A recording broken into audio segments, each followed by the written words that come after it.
pressure enables us to be people of excellence, people who break barriers, people who do wonderful things for God. And we're going to start from Proverbs chapter 27 and verse number 7. Proverbs chapter 27, verse number 7. And it says, "A satisfied soul loathes the honeycomb, but to a hungry soul, every bitter thing is sweet." A satisfied soul loathes or hates the honeycomb, but to a hungry soul, every bitter thing is sweet. The honeycomb is naturally sweet. It is the core of honey, and so it is naturally sweet, sweeter actually more than the honey itself. Bitterness is not sweet, and many of you can think of bitter things you have eaten or tasted in your life. Sometimes it could be a fruit that you thought was going to be sweet, and it wasn't sweet. It could be an unripe fruit, an unripe pineapple, an unripe mango, an unripe lemon. Lemon itself is not sweet, but if it's unripe, it's worse. But contrast that with a honeycomb. A honeycomb is sweet, it's something you should love, and a bitter thing should be something you should hate. But the passage here says that to the soul that is satisfied, the honeycomb is hated. It should love the honeycomb, but it doesn't love it. Honeycomb is hated. And to the soul that is hungry, the thing that is bitter becomes sweet to it. It's like being offered to choose between a sweet ripe pineapple and an unripe pineapple. And our natural instinct will be to go for the sweet pineapple and not the unripe bitter pineapple. But the passage says the opposite happens based on whether you are a satisfied soul or a hungry person. So I will just summarize the proverb with two sentences. One is that self-satisfaction makes us see what is easy as hard. When a person is satisfied or self-satisfied, they hate the sweet thing. They hate the easy thing. They hate things that are good for them because of self-satisfaction. But when a person is hungry, they see what is hard as easy. They eat what is bitter and consider it sweet. So it just means that the state of a person's appetite would make them determine what is sweet and what is bitter, what they will embrace and what they will reject, what they want to do and what they would not want to do. When a person is hungry for something, even when it is hard and it is difficult, they are able to do it almost as if it is very easy. In the book of Genesis chapter 29, the story is told about Jacob when he's going to marry, and most of you are familiar with the story. He's told to work for 7 years for his wife, and he thinks the wife is Rachel, and he works for 7 years, and instead of Rachel, he gets Leah. And the father gives him a long rounded story about giving the older daughter in marriage first. So he says, well, if you still want Rachel, then work another 7 years for Rachel. Now you have to understand that Jacob is madly in love with Rachel. And look at how the Bible describes how Jacob worked. In Genesis 29 verse 18 to 20, it says, now Jacob loved Rachel So he said, I will serve you 7 years for Rachel, your younger daughter. And Laban said, it is better that I give her to you than that I should give her to another man. Stay with me. Now verse 20, very interesting. Jacob served 7 years for Rachel, and they seemed only a few days to him because of the love he had for her.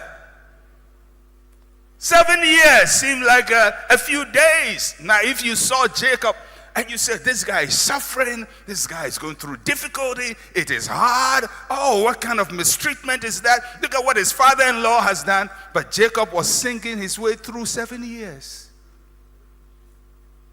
It was easy for him, not because the work was easy, but because of the hunger of his soul. He wanted that girl real bad. And he served 7 years and never complained. So what does that tell you? That when you love something and you're doing it with passion, you don't complain about it. Because you have a hunger for it, you have a desire for it, you have intensity for it, and you do it as if it's nothing. But when you are doing something that you don't like and you feel bad about, then even a few days become 7 years.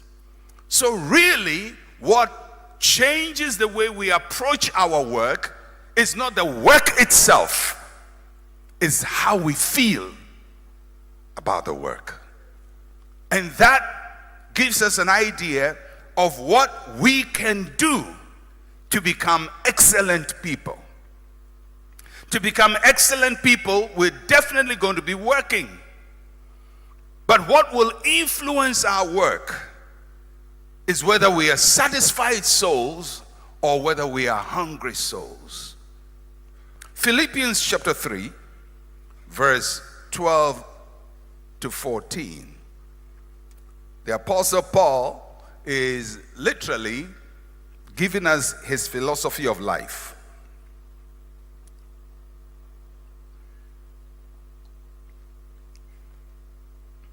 Paul, who was not there when Jesus was ministering. Paul, who is a latecomer, overtakes the rest of the apostles, plants more churches than all of them, teaches more doctrine than all of them. He writes 2/3 of the New Testament. Almost all the epistles in the New Testament, the doctrine of the New Testament is taught by Paul. How come a man who is a latecomer manages to become such an influential leader? Why was he not intimidated by the people he came to meet? Peter, James, John, Bartholomew, all these guys with very fanciful names. How come he's able to bypass all of them and become such a great influence? And Paul is telling us his philosophy, his life philosophy, how he saw life, how he viewed life. In Philippians chapter 3, verse 12 to 14. And this is what Paul says. Not that I have already attained or am already perfected, but I press on, that I may lay hold of that for which Christ Jesus also laid hold of me. Brethren, I do not count myself to have apprehended, but one thing I do, forgetting those things which are behind and reaching forward to those things that are ahead, I press toward the goal for the prize of the upward call of God in Christ Jesus. Twice in this passage, the Apostle Paul uses the word press. Everybody say press. In verse 12, he says, I press on. In verse 14, he says, I press toward. Everybody say press. It's a very interesting word. It is out of the word press that we get our word pressure. Pressure is pressing. In both instances, in the lemma of the Greek, the word used is deoko. Deoko. And it means to press, to pursue, and interestingly, to persecute. To press, to pursue, to persecute. So when Paul says, I press on, he's saying almost, I persecute myself. The word used there means to suffer hardship under intense pressure. So when Paul says, I press on, he's not talking about something easy that he does. He's literally saying, I suffer hardship under intense pressure in order to move forward. I suffer hardship under intense pressure in order to move forward. Paul's life was driven by pressure. In other words, Paul is saying, I persecute myself in order to move on. Pressure is a very powerful force. Without it, there is no movement. And those who hate pressure make very little movement in life. Because pressure moves us out of inertia. I wasn't a particularly good science student. I didn't like science. The science subjects I liked was biology because it was easy to understand. The one I hated most was chemistry because it was just a confusing concept of things that change here, and you borrow one atom there and add it to another atom and one molecule here. I said, why are they borrowing all these things? What's happening? But biology was easy, to understand how the body functions. Physics was not too bad because there was a practical aspect of it. And with all my lack of knowledge of science, I remember Newton's first law of motion. How many of you remember Newton's first law of motion? We had to memorize it almost by heart.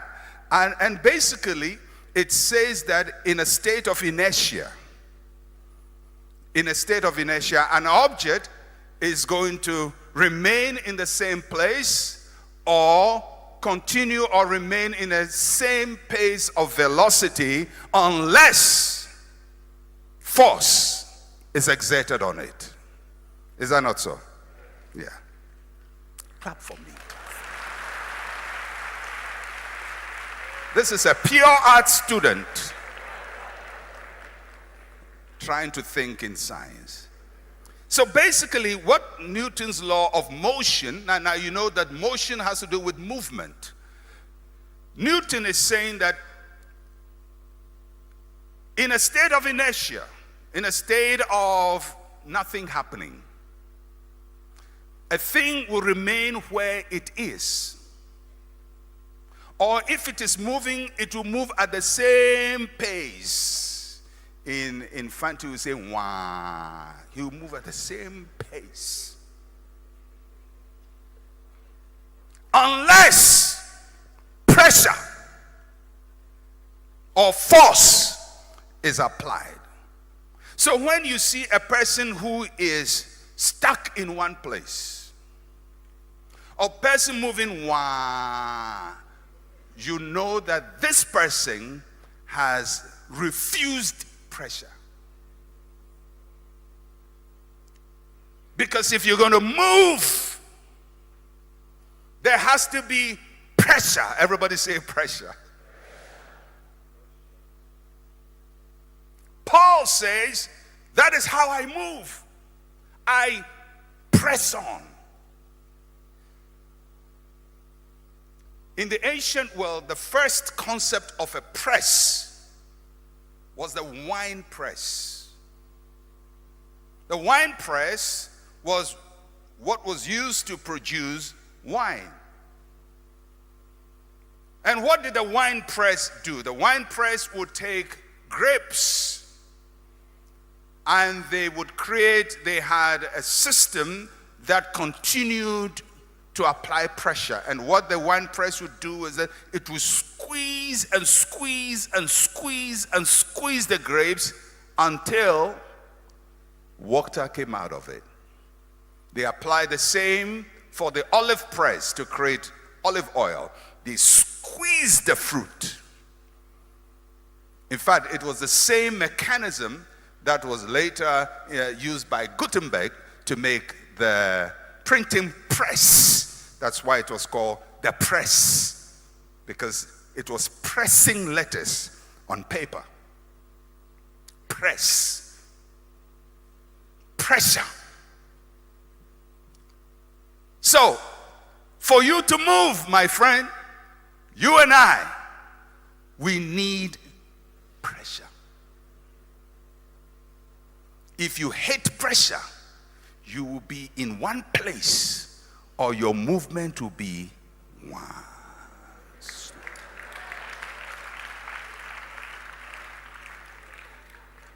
So Paul says, I press on. And even when I have achieved something, I put myself under pressure to move again. Because movement is a product of pressure. And excellence is a product of pressure. Without pressure, you're going to remain where you are. Without pressure, you will never move. Life has within it what I call points of resistance. And without pressure, you can never move past them. One of the most precious objects or substances in our world is a diamond. Both in its raw state and in its polished state.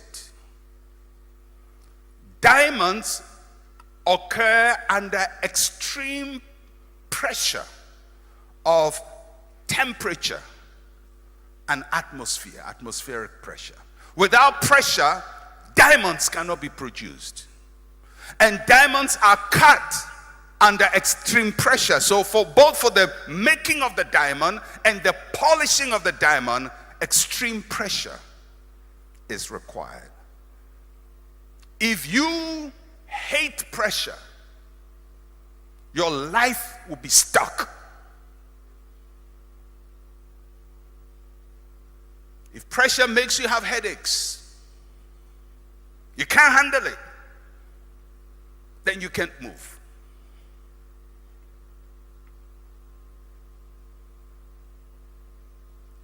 Excellence cannot occur in a state of inertia. So the question I want to ask you this morning is, how well do you function under pressure? Do you run from responsibility when pressure increases? And do you fight those who apply pressure on you for you to perform? Many of the world's inventions were created under pressure.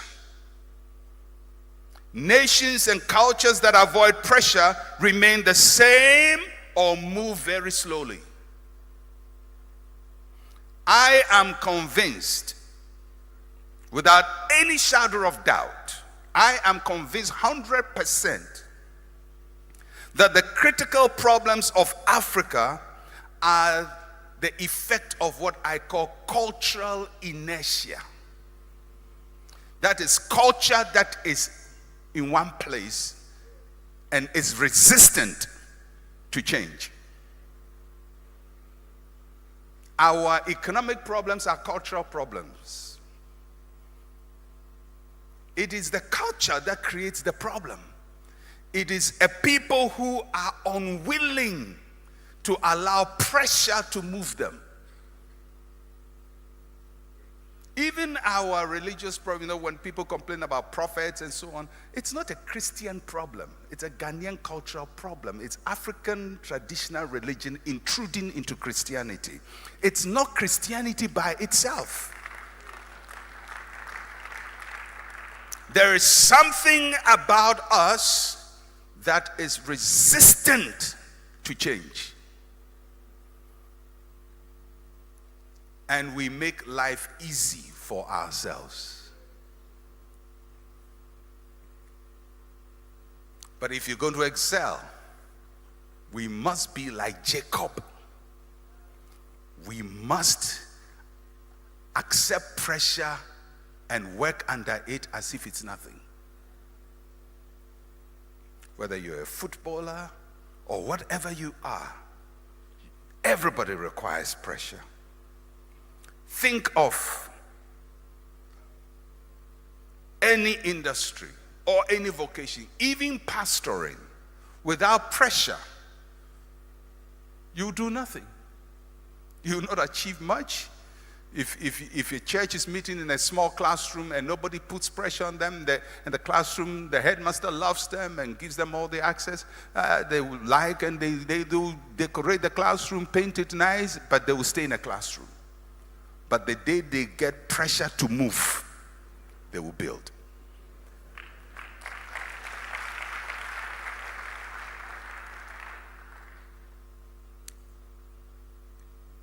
I know we have doctors here and we respect what they are doing. But you know, in other countries, if there is a medical malpractice in a hospital, that hospital may be shut down. Here,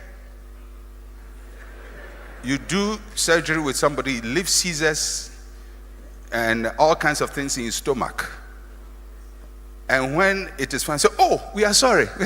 They open you again and take it out as if nothing happened, because nobody is going to sue you.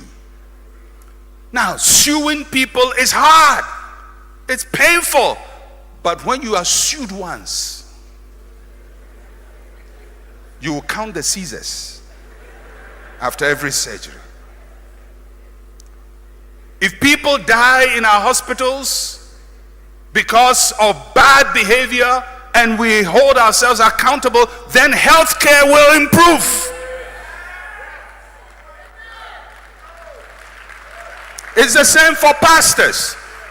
If you go and counsel somebody and his marriage breaks up and you are held accountable, you would think twice before you tell somebody that his marriage is because his mother-in-law is a witch. If you get sued for that statement, you will be very careful. But we go free. You know, in Ghana, we say nonsense freely.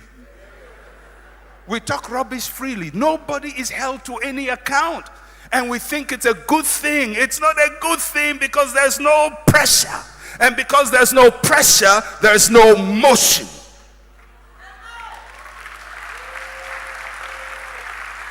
Whether in law, in manufacturing, in entertainment, if people laugh at your unfunny jokes, you will never improve your jokes. Why do you think? Why do you think that our movie industry is not changing? You know, sometimes I watch Hollywood movies that were made in the 1930s or 1950s or 1960s. I mean, if you watch Judah Ben-Hur or you watch Sound of Music made in the 60s, or you watch even some of the old what they call spaghetti westerns, you know, with John Wayne and those, and you look at the structure of the movies, it's still way ahead of us now.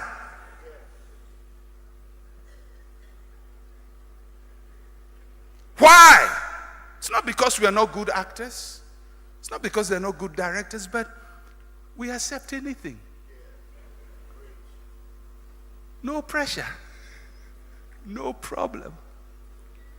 And if there's no problem, you are in the same place or you will be wow.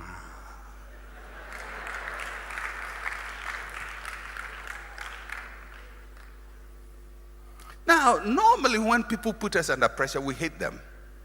But do you know that when you grow in life, the people you appreciate most are the ones who put you under pressure? The teachers you love most are those who drilled those physics laws into you and put you under pressure. The coach who put you under pressure. But the ones you loved in school, who made you have your own way, later on you grow up and realize they were your worst enemies. But at the point, they seem to be your best friends. Nobody likes pressure. I don't like it. You don't like it. But we have to embrace it in order to have motion.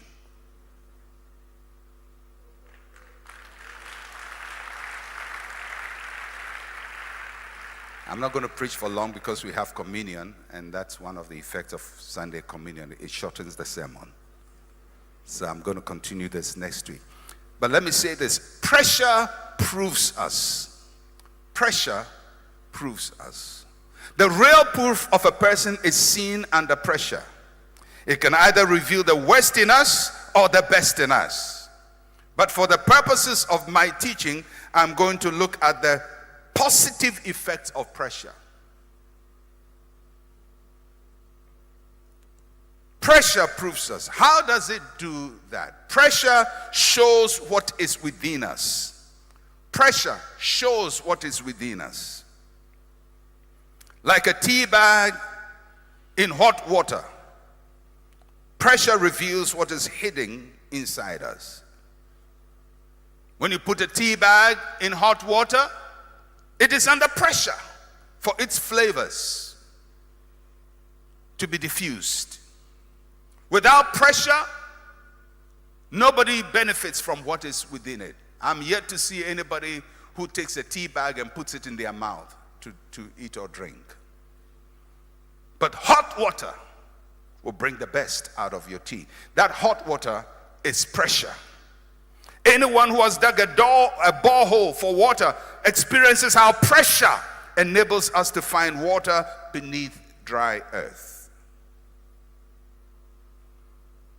I didn't know I would be a preacher, or I could even speak publicly, until I was put under pressure. I'm naturally a very reserved person, very quiet, and nothing in me, in my natural state, shows that I can speak publicly. Nothing in my natural state.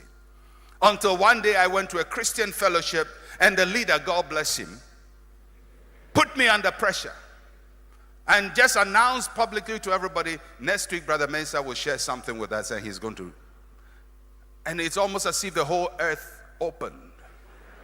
My whole world, as I knew, with the comfort, the security of just being an observer of other people and admirer of other people, all vanished. All of a sudden, I'm supposed to stand in front of people and tell them something. And what if I make a fool of myself? But it was that pressure that made me know for the first time in my life ever that I could speak. What if that man had not put me under pressure? In fact, that whole week before the meeting, I was praying. Either the rapture will come, something, Lord, change this. But God never changed it. Thank God for prayers He doesn't answer. And the week came, and I stood up to talk, and I shut my eyes and spoke and sat down and felt the most horrible in my life, because I just felt, now everybody knows he's not just quiet, he's just foolish.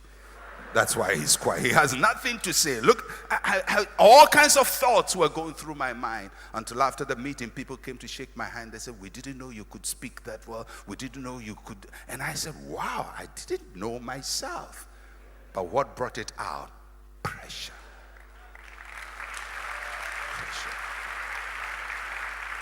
Pressure strengthens what we have. Not only does it bring out what we have, it strengthens what we have. Pressure on our muscles strengthens our muscles. Bodybuilders are huge with bulging muscles because of pressure they put on their muscles. Pressure is a builder. Without it, you cannot build your gifts, your talents for excellence.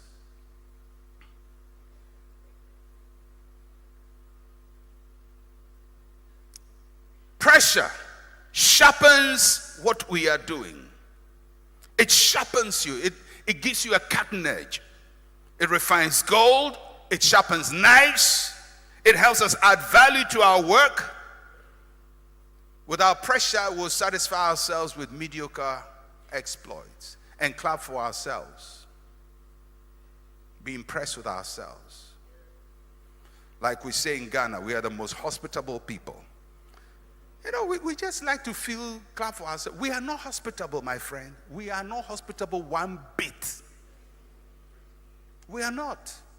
Much of the hospitality is seeking for things. When we smile, we are smiling in anticipation. It's not that a person is nice and he's just smiling. No, he's smiling that you tip him. That's not hospitality, that's manipulation. If we were hospitable, why do we just treat each other so badly? You go to a shop, they are insulting. You go to the market, everybody is insulting. Is that hospitality? Please don't say we are the most hospitable people. No, we are not. We are not. We have to learn hospitality. It's not our culture, please. Whoever told us that is lying to us.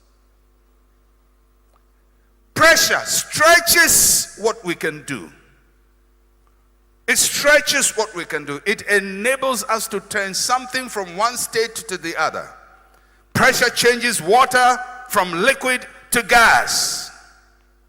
It blends foods, solid foods, into liquid foods. Pressure stretches what you can do.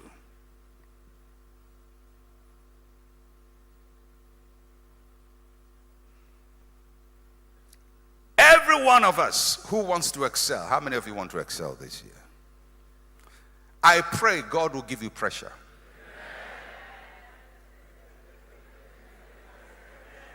I love this church.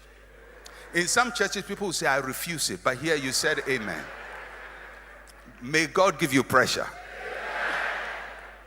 And next week, I'm going to talk about that. The pressure without and the pressure within. I'll be focusing on that.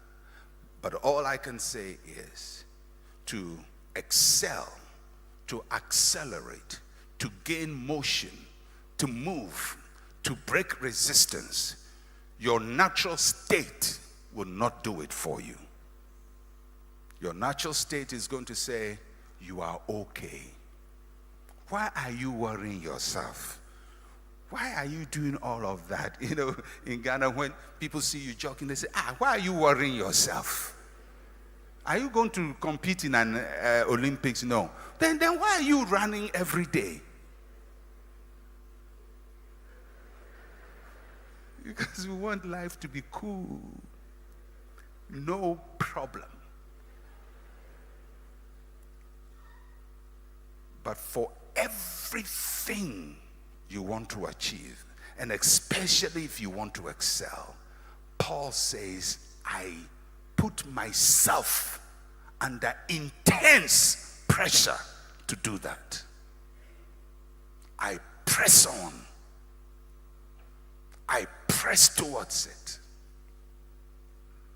And this year, we are going to press. Somebody say, I'm going to press. Yes. And one of the things you're going to love is pressure. You will not insult people who do put you under pressure. You will not be angry with them. You will not hate them. You will embrace them and thank them for pressure, because they are your best friends. For a moment, you may not see their value, but when they have purified the diamond in you and you are sparkling for the world to see, you go back and say, had this person not put this pressure on me, I would never have arrived at this point.